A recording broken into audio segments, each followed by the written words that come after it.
For more on the APEC meeting, we are joined in our Beijing studio by Cheng, Director and Senior Fellow at the John Thornton China Center at the Brookings Institution. Also joining us in Beijing, we have Teng Jianqun, Director of the American Studies Department at the China Institute of International Studies in Washington, D.C., the United States. We have Adam Posen, President of the Peterson Institute. Gentlemen, what a pleasure to have all of you with us on this quite significant day. In fact, let me just say a little bit. In the background, I'm sitting here in the International Media Center here in Da Nang. In the background, the sound of the gala dinner for all the APEC economic leaders. Having said that, though, during the speeches given by the two presidents, it was not much beautiful melody, at least not matching with one another. Dr. Li, what do you make of those two quite different speeches? Well, as an American, and actually I'm a little bit embarrassed that Xi Jinping touches all the right buttons, talk about openness, talk about inclusiveness, talk about green development, and basically talk about cooperation in Asia Pacific. But in contrast, American president, which previously served as the leader of global economy, and talk about the American first, blame some of the other countries about on the trade issues. Of course, he does not refer to China because in China he just visited. He said we should not blame China. But again, he delivered some of the good messages, but also you cannot miss the point. He talked about the more like countries should emphasize its own country, which is really missed the big point, missed the very nature of our time is economic globalization. Whether you like it or do not like it, it will be the defining feature of the global economy. Mr. Posen, I would assume, though, that President Trump understands very well the audience that he was speaking to. That is the people that's embracing globalization, regionalization. That's why they come to the APEC CEO summit. But he insisting on deliver those messages. Who do you think those messages are targeting at? And eventually, what should be the results and ramifications back at home in Washington for him? Well, I unfortunately think the message he's delivering, despite what he claims about America first, is America afraid and alone. It's a terrible message, even from the macho, trying to be tough attitude that President Trump affects. He just makes it sound like the U.S. takes no credit for all the things that the U.S. built over the last 70 years, and the U.S. is afraid to compete. So it's whining about rules. It's also incredibly short-sighted. You and your viewers all know this. You said, who's the audience? I think it's two audiences. First, I think it's the very angry people who voted for Trump, particularly the white, rural voters, the less educated voters in the U.S. They don't really understand trade or care that much, but they like hearing their president attack other countries, and that he's playing to. And the final thing is, I think he's playing to his own self. It unfortunately seems that one of the few things in which he has deep conviction is this idea that trade deals and economic trade more broadly should be thought about like his bad real estate deals. They're one-shot deals. You bully people, you get the best thing you can, and you evade the rules where you want. This is a shameful day for America, and as the previous speaker said, this creates a lot of room for China to do good or ill. Well, I guess President Xi are making his remarks not just for any PR effect, but rather China are really clinging to those ideas. That's what he said, at least when it comes to structural reform and opening up. Mr. Teng, next year, 2018, will be the 40th anniversary of China's reform and opening up. Is this going to be already the preview, what Xi Jinping said today, of what's likely to happen next year and probably the years to come? Yeah, actually, after the 19th CPC Congress, I'm sure everybody will be interested in the future of China, especially the recent years in the development. It gave us a very clear-cut roadmap for the international community to understand what China is going to do and what China will go. This is a very important time. So, during his speech this time, I think he gave a long description on the roadmap of the CPC, and also gave a very clear-cut roadmap for the development of China in the future. And I think this is a very important occasion for China to give the Chinese, attitude toward the development not only in China but also in the region, in politics, in economy, and in security. So this is a very critical signal that China will continue its reform and China will continue its open up. I see. Dr. Li, you and I was talking about the Davos that was in fact witnessed one of those very important speeches given by Chinese President Xi Jinping. The world community was reacting in a very strong way, and this seems to be a repetition of that, but probably more on a regional platform. Absolutely. What do you say? Absolutely. From Davos to the BRICS meeting for One Belt One Belt One Road initiative summit just in May in Beijing, and once, twice, three times, and now the fourth time, China sounds like the global leader, not the United States. And Xi Jinping talk about cooperation, talk about infrastructure development, and talk about China's own reform. And also that in the recent party meeting, he emphasized that China, despite all these developments, still there's some imbalance and the issue areas that China should improve, particularly in the environment protection. So therefore, actually in his speech today, he also talked about the environment protection in this area. Now China, the most important thing is not what Xi Jinping said, but rather China's economy. Now it's the second largest economy, and China's market is still huge. And also, I hope that China's neighboring countries and also Europe and North America should also learn from Africa and South America to see China as a part of solution, not of the just a part of the problem. I think that Xi Jinping's messages today just repeat what he said the previous three times, but now become a pattern. I think that's a pattern, that's a trend the United States should pay attention. Very interesting what you just said, Mr. Posen. In fact, President Xi Jinping from China gave quite a number of deliverables during his speech this time. He talked about $2 trillion outbound investment and also $2 trillion investment into China's market, possibly by anyone from outside China.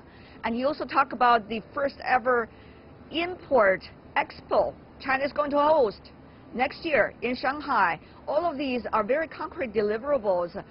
Do you think, though, the international community, the business sector, could function without the participation of the American government, the American administration?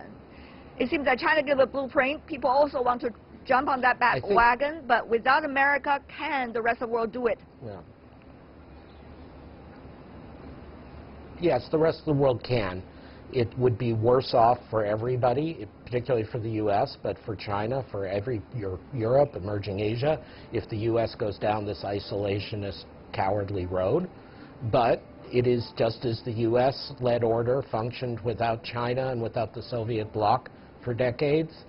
It would be an adjustment, but it can be done. And if China truly commits to rules and truly commits to opening up, as your previous speaker spoke about, in its own economic self-interest, there's no reason the world cannot continue. If anything, it will be the U.S. missing out on opportunities. I don't want to say it's golden that way. Many of the things you called deliverables, I think, frankly, are just symbols. Nobody's going to actually mobilize $2 trillion in a direct way. The expo is very nice. All kinds of countries have expos. What's really important that you've properly emphasized is President Xi's very deliverable commitment to staying within the WTO, the rules-based order, to opening up, to making globalization work for multiple countries. And the key phrase he used, open regionalism, which used to be what the U.S. advocated at APEC and was right, and it's right for President Xi to advocate that. So we can go on. We'll all be a little poorer for it, in the U.S. in particular, but the world can go on without the U.S. Dr. Li, do you agree with that? Particularly if that were the case, it seems that the world is really experiencing something that is dramatic. A lot of different kinds of possibilities going to pop up when the U.S. really withdraws, at least for now, from some of the most important stages, economically particularly, trade particularly? Well, I agree, but also I want to say that despite that, you know, the delivery by the president certainly will not be well received in the region. I think American economy is still very, very dynamic. The U.S. is still the largest economy in the world.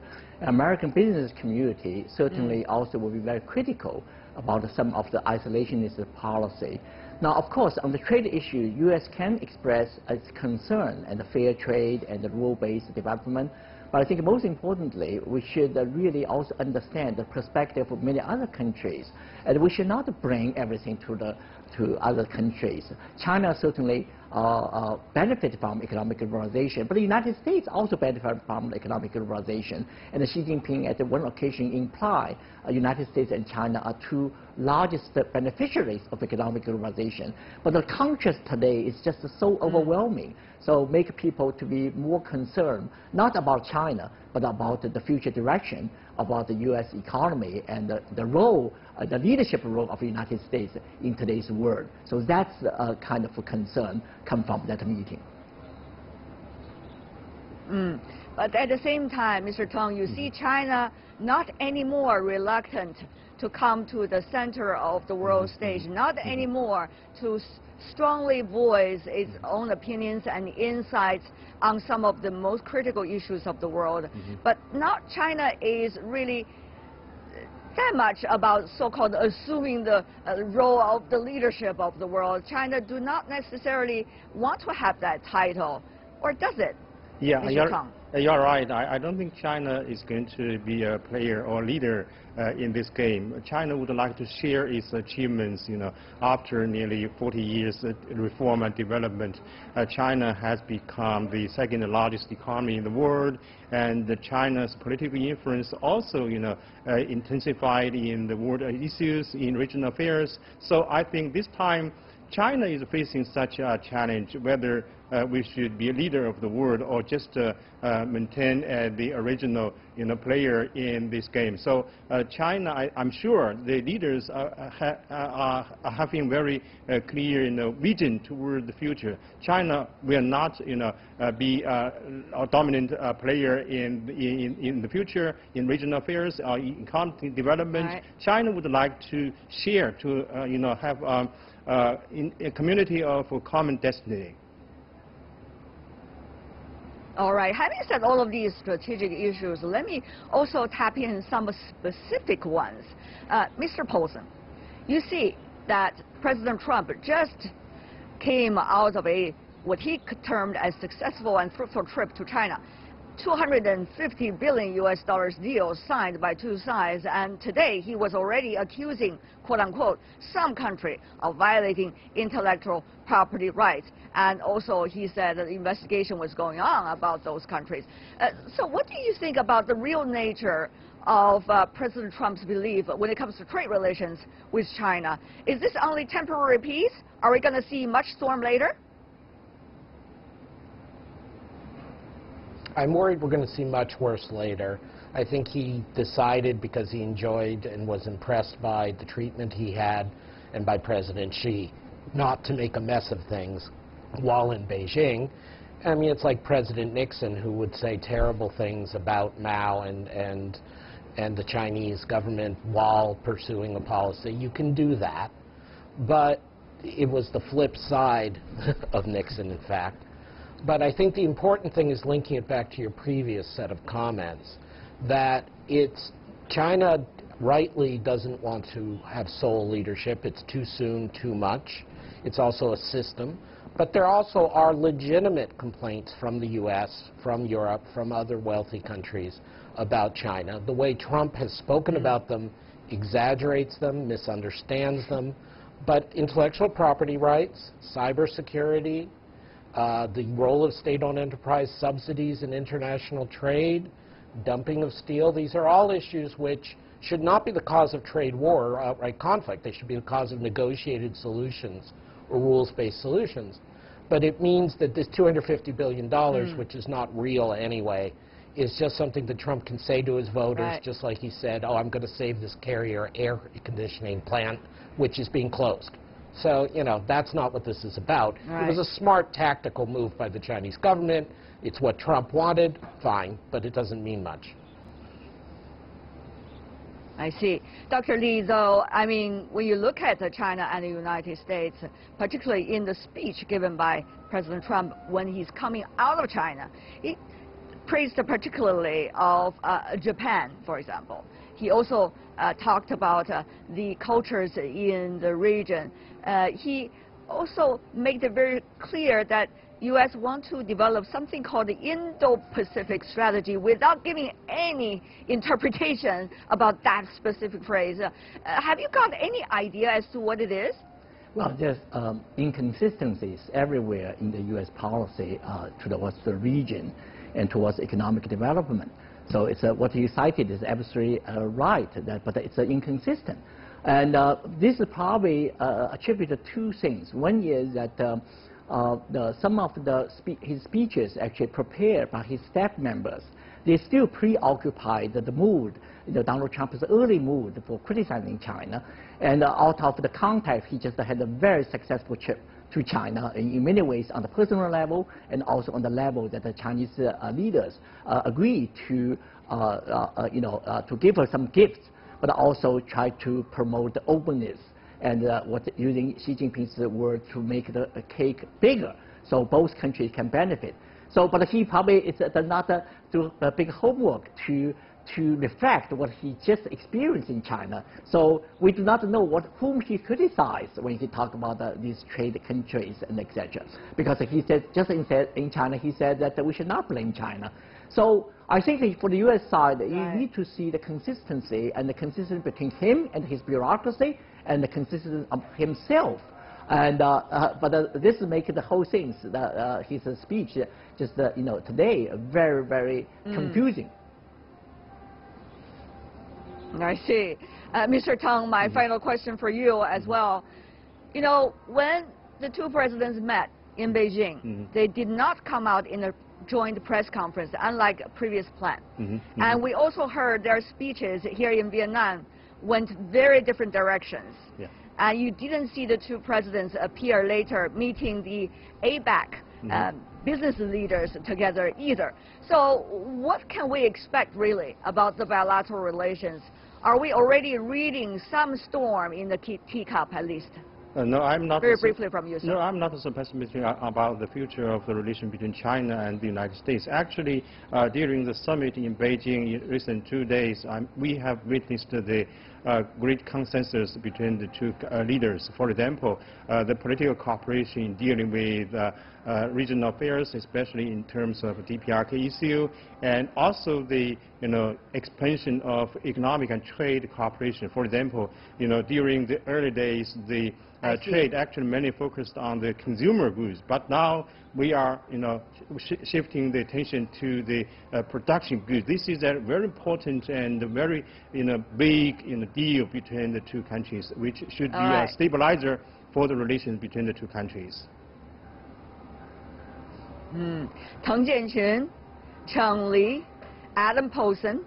Gentlemen, thank you so much for joining us on today's program. This is going to be a big day if you look back in history, I guess, a few years from now. Thank you so much for joining us.